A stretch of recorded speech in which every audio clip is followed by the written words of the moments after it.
आप देख रहे हैं स्पेशल रिपोर्ट और आपके साथ में विजेंद्र सोलंकी।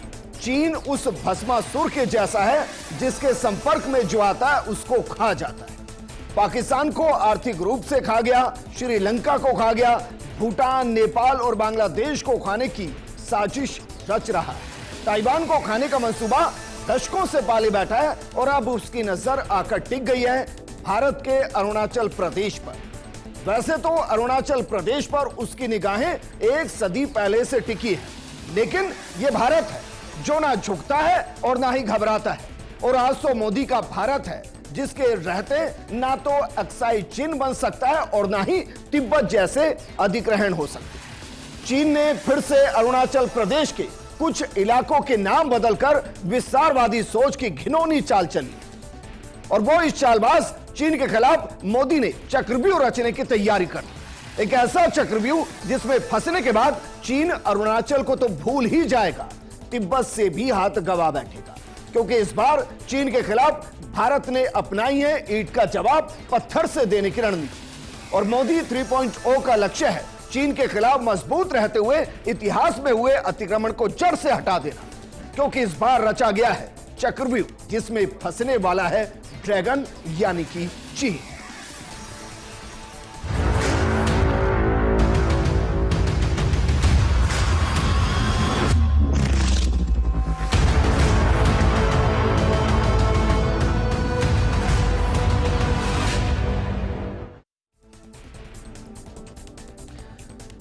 सबसे पहले आपको चीन की निमंत्रण वाली चाल की एक घिनौनी सच्चाई बताते हैं, क्योंकि चीन ने जिस तरीके से अरुणाचल प्रदेश के 30 जगहों के नाम बदले हैं, उनमें कौन कौन सी जगहों के नाम बदले गए हैं, इसको जरा आपको सबसे पहले बताते हैं। दरअसल पहाड़ 12 ऐसे हैं जिनके नाम चीन ने बदल दिए हैं। नदियां 4 हैं जिनके नाम चीन ने बदल दिए हैं। एक झील जिसका नाम बदला गया है। इसके अलावा पहाड़ी दर्रा 1 है जिसका नाम बदला गया। 11 अरुणाचल प्रदेश के ऐसे रिहायशी इलाके जिनके नाम चीन ने बदल दिए हैं और एक जमीन का टुकड़ा जिसका भी नाम चीन ने बदला है। और कुल 30 ऐसी जगह हैं जिनके नामों को चीन ने बदल दिया है और उसका कोई अधिकार नहीं अरुणाचल प्रदेश पर। लेकिन जिस घिनौनी विस्तारवादी सोच के साथ चीन आगे बढ़ने की साजिश रचता है, उसमें अरुणाचल पर एक बार फिर से उसने घिनौनी चाल चली है। और इस घिनौनी चाल को चलते हुए चीन ने जिन 11 इलाकों के नाम, रिहायशी इलाकों के नाम बदले हैं, वो हम आपको बता रहे हैं कि दरअसल वो कौन कौन से नाम हैं। दरअसल भारत ने जिस तरीके से नामों को रखा उनको चीन ने बदल दिया है। और वो नाम कौन कौन से देखिए, जैसे पांगचेन को अब बांगकिंग चीन कह रहा है। इसके बाद ग्यांगखारजोंग को चियांग का जोंग कह रहा है चीन। लो जुगरी को लोउस री कह रहा है चीन। ताइपोरी को दिएपू री कह रहा है चीन। इसके बाद ताडोंग को डाडोंग कह रहा है चीन। और इसके अलावा जो नाम है उनमें जो नाम है वो चैनपोरी चू को किबूरी हे कह रहा है। डुंगसेल को डोंगा जिला फेंग कह रहा है। गेडू चू को वो गेदुओ हे कह रहा है। और घोयुल थांग को गुयुतोंग कह रहा है। इसके अलावा जिस तरीके से नाम बदले गए हैं उसमें नीमा गेंगे को निमांग गेंग फेंग कह रहा है और चुंग्युंग साई गांगरी को जिउ न्यू जे गांगरी कह रहा है। और ये दरअसल वो 11 रिहायशी इलाके अरुणाचल प्रदेश के जो भारत का अभिन्न अंग है, लेकिन भारत का अभिन्न अंग होने के बावजूद चीन इनके नाम बदलकर एक घिनौनी साजिश रच रहा है, या कहें कि भारत को उकसा रहा है। लेकिन क्यों चीन ऐसा करता है, इसके पीछे की सच्चाई आपको बताएंगे। लेकिन अरुणाचल को चीन इतना अहम क्यों मानता है, ये दरअसल आपको सबसे पहले समझाते हैं कि बार बार क्यों अरुणाचल पर वो अपना दावा पेश करता है। अरुणाचल भारत के पूर्वोत्तर का सबसे बड़ा राज्य है। नॉर्थ और नॉर्थ वेस्ट में तिब्बत है, इसके वेस्ट में भूटान है, ईस्ट में म्यांमार के साथ अपनी सीमाएं अरुणाचल प्रदेश साझा करता है। अरुणाचल को पूर्वोत्तर का सुरक्षा कवच भी कहा जाता है। और चीन का दावा तो पूरे अरुणाचल पर है, लेकिन उसकी जान तवांग जिले पर आकर अटकी हुई है। दरअसल जो तवांग है वो अरुणाचल के नॉर्थ वेस्ट के अंदर है, जहां पर भूटान और तिब्बत की सीमाएं हैं। और इसलिए वो तवांग पर ज्यादा नजर गड़ाए बैठा रहता है। तो चलिए आपको इसको गूगल मैप के जरिए समझाते हैं कि तवांग की पोजीशन क्या है, क्यों अरुणाचल पर वो दावा करता है और किस तरीके से जो भारत की एलएसी है उसको डायवर्सन होता है जम्मू कश्मीर से लेकर अरुणाचल प्रदेश तक। इसको जरा समझाने की कोशिश करते हैं और शुरुआत करते हुए तवांग के साथ। तवांग को एक बार सबसे पहले गूगल मैप पर दिखाते हैं आपको कि जो तवांग है उसकी एक्चुअल पोजीशन क्या है। जरा देखिए, ये तवांग है। तवांग अरुणाचल प्रदेश का एक महत्वपूर्ण हिस्सा, लेकिन सामरिक दृष्टिकोण से ये क्यों चीन के लिए ज्यादा महत्वपूर्ण है, इसको समझने के लिए आपको ये पूरा गूगल मैप के जरिए समझना पड़ेगा कि ये पोजीशन दरअसल क्यों इतनी ज्यादा महत्वपूर्ण है। अब जरा देखिए, ये भारत, ये ऊपर की तरफ चाइना, ये पूरा चाइना और ये भारत। अब इसमें दरअसल जो तवांग की पोजीशन है वो पोजीशन है ये, जो भूटान से लगती है, जो नेपाल से लगती है, और इसलिए जो चीन चाहता है वो चाहता है कि तवांग को कंट्रोल किया जाए और इसलिए उसकी नजर यहां पर आकर टिकती है। सिर्फ इतना नहीं, आप दरअसल पोजीशन देखिए अरुणाचल प्रदेश की। जो अरुणाचल प्रदेश है उसकी सीमाएं आपको लगती नजर आती है भूटान से, उसकी सीमाएं लगती हैं असम से, और इसीलिए सामरिक दृष्टिकोण से, सुरक्षा के दृष्टिकोण से इंडिया के लिए बेहद महत्वपूर्ण है कि अरुणाचल प्रदेश पर किसी भी तरीके के अतिक्रमण को रोका जाए, क्योंकि यहां से एक एंट्री द्वार खुलता है जो भारत के अंदर खुलता है। लेकिन जरा समझने की कोशिश करते हैं, क्योंकि जो हम जिक्र कर रहे हैं उसमें जो एक और महत्वपूर्ण चीज है वो है दरअसल सीमाएं। क्योंकि जिस तरीके से ये जो सीमाएं लगती हैं, अगर हम इसको जम्मू कश्मीर, जो जम्मू कश्मीर है वो सीमा कितनी है, 1597 किलोमीटर। ये दरअसल वो सीमा है जो चाइना से लगती है, एलएसी का हिस्सा है। अगर बात हिमाचल प्रदेश और यूके की करें, यूके और हिमाचल प्रदेश यहां से लेकर और यहां तक की जो ये सीमा है, ये है दरअसल 545 किलोमीटर। ये सीमा एलएसी का हिस्सा है। उससे आगे बढ़ते हैं और उससे आगे बढ़ते हुए दरअसल जो सीमा है वो नेपाल और भूटान के बीच का ये हिस्सा जो सिक्किम है, इसके अलावा ये यहां से भूटान से लेकर और अरुणाचल का ये हिस्सा। जब आप इन दोनों को जोड़ेंगे तो ये जो हिस्सा है ये दरअसल है 1346 किलोमीटर। और इस हिसाब से जब आप एक्चुअल में जब LAC, line of actual control, जो भारत और चीन के बीच में सीमा रेखा है, जिसको लेकर विवाद है, जिसको लेकर लगातार चीन कब्जा करने की कोशिश करता है और भारत चाहता है कि एलएसी का सम्मान किया जाए। जब आप इस पूरे को कैलकुलेट करेंगे तो ये जो सीमा भारत के साथ लगती है, ये सीमा है दरअसल 3500 किलोमीटर। और भारत की 3500 किलोमीटर की सीमा जो एलएसी कहलाती है, उसमें जो जम्मू एंड कश्मीर से लगती सीमा है कितनी, 1597 किलोमीटर। हिमाचल प्रदेश और उत्तराखंड से लगती सीमा कितनी है, 545 किलोमीटर। और सिक्किम और अरुणाचल प्रदेश से लगती जो एलएसी है वो है दरअसल 1340 किलोमीटर। और कुल 3500 किलोमीटर की सीमा जो दरअसल भारत की अरुणाचल प्रदेश, उत्तराखंड, हिमाचल प्रदेश, जम्मू कश्मीर की कुल मिलाकर चाइना से लगती है। और इसमें जो दरअसल तवांग के अलावा जो भूटान, या कहे कि जहां अब भारत नाम बदलना चाह रहा है, उस हिस्से को दरअसल ये वो हिस्सा है जहां भारत नाम बदलने की तैयारी कर रहा है। और नाम बदलने की तैयारी के साथ वो ईंट का जवाब पत्थर से देता हुआ नजर आएगा। किसको, चीन को। और उससे चीन यकीनन घबराता हुआ दिखाई देगा, क्योंकि अभी तक इस तरीके की चाल सिर्फ चीन चल रहा था, लेकिन अब इस तरीके की चाल चलने की जो तैयारी की गई है वो तैयारी की गई है भारत की तरफ से। और इसीलिए हम कह रहे हैं कि चीन मानता नहीं है। और क्यों नहीं मानता है, क्योंकि पहली बार ऐसा नहीं हो रहा है। 7 सालों में 4 बार नाम बदलने की चाल चीन चल चुका है। जरा देखिए, इसको भी समझाने की कोशिश आपको करते हैं, क्योंकि 2024 में हमने आपको बताया कि 30 जगह ऐसी हैं जहां पर नाम बदले गए हैं। इसके अलावा इसको जरा हटाइए, क्योंकि अप्रैल 2023 में 11 जगहों के नाम बदले गए, 2021 में 15 जगहों के नाम बदले गए, 2017 में 6 जगहों के नाम बदले गए हैं। और यह एक साजिश के तहत किया गया है, साजिश के तहत नामों को बदला गया है।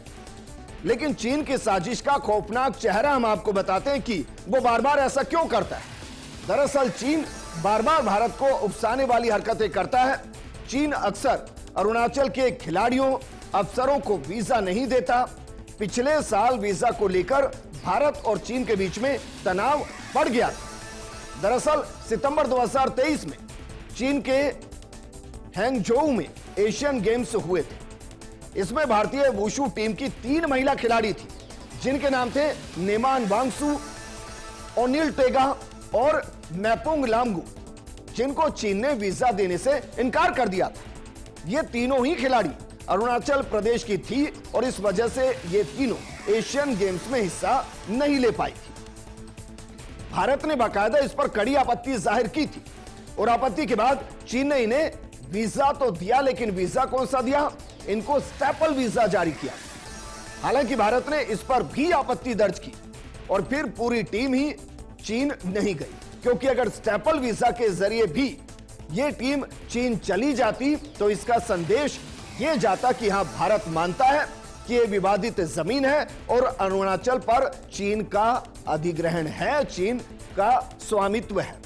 और इसीलिए भारत ने इस कूटनीतिक चाल के साथ एशियन गेम्स का ही बहिष्कार कर।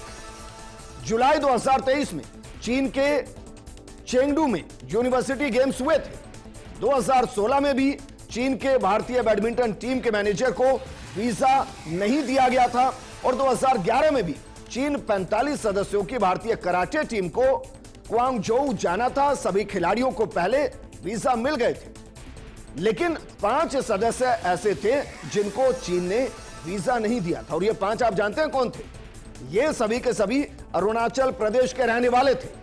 आखिर में इन 5 को चीन ने एक बार फिर से वही स्टेपल वीजा जारी किया, क्योंकि अगर चीन उनको सीधा वीजा जारी करता तो इसका मतलब यह होता कि चीन यह मान चुका है कि अरुणाचल भारत का अभिन्न अंग है। हालांकि चीन के मानने ना मानने से कोई फर्क नहीं पड़ता। अंतर्राष्ट्रीय स्तर पर भी एलएसी का हर कोई सम्मान करता है और उसी को ही मानता है। और जो अंतर्राष्ट्रीय मैप है, जो वर्ल्ड मैप है, उसके अंदर भी अरुणाचल प्रदेश को भारत का अभिन्न अंग माना जाता है। लेकिन चीन जो नामांतरण कर रहा है, इसकी इनसाइड स्टोरी क्या है? वो क्यों बार बार ऐसा कर रहा है? आखिर उसको जब पता है कि अरुणाचल प्रदेश भारत का अभिन्न अंग है, तो इस तरीके की साजिशें क्यों रचता है? इसके पीछे के जो तर्क हैं वो दरअसल इस तरीके से है कि दुनिया को बता सके कि उसकी सीमा से सटे इलाके विवादित हैं। अरुणाचल प्रदेश पर अपना दावा चीन इसके जरिए बार बार मजबूत करने की कोशिश करता है। वो दुनिया को बता सके कि नाम रखने और बदलने का हक उसका है, यानी कि अरुणाचल पर हक उसका है। चीन ने पिछले साल अगस्त में अपना नया नक्शा जारी किया था और इसमें उसने अक्साई चिन और अरुणाचल प्रदेश को भी अपना अभिन्न अंग बताया था। चीन अरुणाचल के लोगों को भारत का नागरिक नहीं मानता और चीन का कहना है कि अरुणाचल चीन का हिस्सा है और इसलिए वहां के लोगों को चीन आने के लिए वीजा की जरूरत नहीं है। चीन इसलिए भी स्टेपल वीजा जारी करता है क्योंकि वो सिर्फ एक कागजी दस्तावेज है। अगर वो वीजा जारी कर देगा तो इसका मतलब होगा कि अरुणाचल पर भारत के दावे को उसने मान लिया और ऐसा चीन करता हुआ हाल फिलहाल नजर नहीं आ रहा। लेकिन भारतीय नेताओं के दौरे पर भी उसने आपत्ति दर्ज की है और गंभीर आपत्ति दर्ज की, जिसका मुंहतोड़ जवाब देने की तैयारी मोदी 3.0 के अंदर की जा रही है। लेकिन जब प्रधानमंत्री नरेंद्र मोदी 9 मार्च को अरुणाचल प्रदेश का दौरा करने पहुंचे थे, उन्होंने वहां कई परियोजनाओं का उद्घाटन किया था, जिसमें 13,700 फीट की ऊंचाई पर बनी सैला टनल भी शामिल थी। पीएम मोदी के इस दौरे पर चीन ने आपत्ति दर्ज करवाई थी। चीन के विदेश मंत्रालय ने कहा था कि इससे भारत चीन का सीमा विवाद और ज्यादा बढ़ जाएगा। चीन के जंगनान को डेवलप करने का भारत को कोई अधिकार नहीं है। चीन अरुणाचल में भारतीय नेताओं के दौरों पर आपत्ति जताता रहा। फरवरी 2019 में भी जब प्रधानमंत्री मोदी अरुणाचल गए थे तब भी चीन ने विरोध जताया। तब चीन ने कहा था कि अरुणाचल विवादित इलाका है और यहां किसी भी तरह की गतिविधि से स्थिति और ज्यादा जटिल हो सकती है। अक्टूबर 2021 में जब तत्कालीन उपराष्ट्रपति वेंकैया नायडू अरुणाचल दौरे पर गए थे तब भी चीन को दिक्कत हुई थी। चीन ने कहा था कि चीन अवैध रूप से गठित अरुणाचल प्रदेश को मान्यता नहीं देता और वहां वेंकैया नायडू के दौरे का विरोध करता है। तब भारत ने भी चीन को जवाब देते हुए कहा था कि भारतीय नेता का भारतीय राज्य के दौरे पर आपत्ति करना भारतीय नागरिकों के तर्क और समझ से परे है और हम मानकर चल रहे हैं कि प्रधानमंत्री मोदी जल्द एक बार फिर से अरुणाचल प्रदेश का दौरा करेंगे और चीन को एक कठोर जवाब देने की कोशिश करेंगे। लेकिन चीन जिस तरीके से चालबाजी करते हुए अरुणाचल प्रदेश के नामों को बदलता है, वहां के इलाकों के नामों को बदलता है, हालांकि इससे कोई फर्क नहीं पड़ता क्योंकि वर्ल्ड मैप में भी अरुणाचल प्रदेश भारत का हिस्सा है और जो भारत की तरफ से नाम दिए गए हैं वही नाम वर्ल्ड मैप के अंदर भी दिखाई देते हैं। लेकिन जो चाल चीन चल रहा है अब उसका जवाब पत्थर से दिया जा रहा है। भारत परमाणु के साथ किस तरीके से उस तिब्बत के अंदर नामों को बदलने वाला है जल्द, जहां चीन कहता है कि उसका कब्जा है और उसका अभिन्न अंग है। हम आपको बताएंगे किस तरीके से भारत नामों को बदलने वाला है, चीन को करारा जवाब देने वाला है और तिब्बत और जो अरुणाचल प्रदेश है उनको लेकर विवाद कहां से शुरू हुआ और अभी तक कितनी जंग भारत और चीन के बीच में हो चुकी है। एक छोटे से ब्रेक के बाद जल्द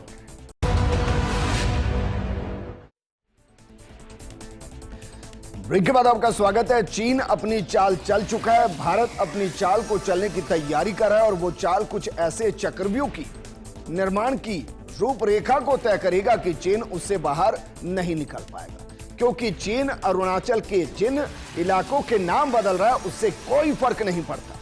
वो फर्क इसलिए नहीं पड़ता क्योंकि वर्ल्ड मैप में वही नाम रहेंगे जो भारत की तरफ से दिए गए। लेकिन परमाणु के साथ अब भारत नाम बदलता हुआ नजर आएगा और नाम बदलेगा तिब्बत, क्योंकि तिब्बत वर्ल्ड मैप में अपने आप में स्वतंत्र है। बेशक उस पर चीन ने कब्जा किया हुआ है, लेकिन तिब्बत के इलाकों का नाम बदलने के लिए काफी रिसर्च कर रहा है भारत। भारतीय भाषा में पुराने नामों को आधार बनाकर नए नाम रखे गए हैं। भारतीय सेना की इंफॉर्मेशन वॉरफेयर डिवीजन नाम बदलने का जिम्मा संभाल रही है और यह वही डिवीजन है जो गहरी रिसर्च के बाद चीन के दावों को खारिज करती है। अरुणाचल प्रदेश के इलाकों के नए नामों को तथ्यों के साथ यही नकारती है। तिब्बत के नए नामों की लिस्ट भी जल्द सार्वजनिक की जाएगी। भारतीय सेना ने पिछले कुछ हफ्तों में अरुणाचल प्रदेश के उन इलाकों का दौरा भी किया जिन्हें चीन अपना बताता है। इस दौरान क्षेत्रीय लोगों से भी बात की गई। उन्होंने चीन के दावों को खारिज करते हुए खुद को भारतीय नागरिक बताया है और वो गर्व करते हैं कि वो भारत का हिस्सा है। लेकिन जो तिब्बत और अरुणाचल प्रदेश जिसको लेकर विवाद बनता है उसका इतिहास क्या कहता है ये भी हम आपको समझाते हैं, जरा इसको भी समझने की कोशिश कीजिए। शुरुआत होती है 1912 से, हालांकि शुरुआत तो इससे भी बहुत पहले से होती है, लेकिन 1912 से यह स्पष्ट तौर पर दिखाई देती है। 1912 तक तिब्बत और भारत के बीच कोई स्पष्ट रेखा नहीं थी। तवांग में जब बौद्ध मंदिर मिला तो सीमा रेखा का आंकलन शुरू हुआ। 1914 में शिमला में तिब्बत, चीन और ब्रिटिश भारत के प्रतिनिधियों की बैठक में सीमा निर्धारण हुआ। ब्रिटिश शासकों ने तवांग और दक्षिणी हिस्से को भारत का हिस्सा माना। इस फैसले को तिब्बतियों ने तो सहर्ष स्वीकार किया, लेकिन चीन नाराज हो गया और चीनी प्रतिनिधियों ने इसे मानने से इनकार कर दिया और यहां तक हुआ कि वो बैठक छोड़कर निकल गए। 1935 के बाद से यह पूरा इलाका भारत के मानचित्र में आ गया। चीन ने तिब्बत को कभी भी स्वतंत्र मुल्क नहीं माना। 1950 में चीन ने तिब्बत को पूरी तरह से अपने कब्जे में ले लिया। चीन चाहता था कि तवांग उसका हिस्सा रहे, जो तिब्बती बौद्धों के लिए काफी महत्वपूर्ण जगह है। 1962 में चीन और भारत के बीच में युद्ध हुआ। अरुणाचल को लेकर भौगोलिक स्थिति पूरी तरह से भारत के पक्ष में रही। भारत मजबूत रहा और यही वजह रही कि चीन बेशक 1962 में युद्ध जीत गया, लेकिन तवांग से उसको हटना पड़ा। तवांग से उसको पीछे जाना पड़ा। इसके बाद से भारत ने पूरे इलाके पर अपना नियंत्रण और ज्यादा मजबूत कर दिया।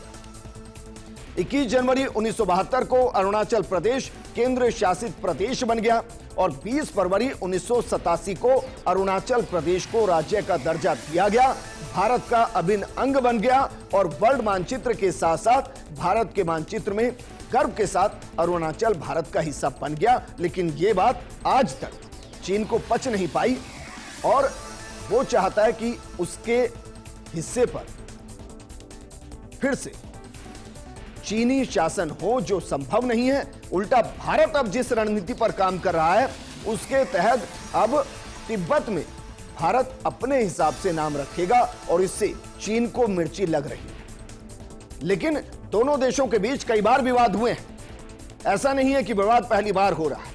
1967 में सिक्किम तिब्बत बॉर्डर के चोला के पास भारत ने चीन को करारा जवाब दिया था और इसमें भारत के 80 सैनिक जरूर शहीद हुए थे, लेकिन चीन के 400 सैनिकों को मार गिराया गया।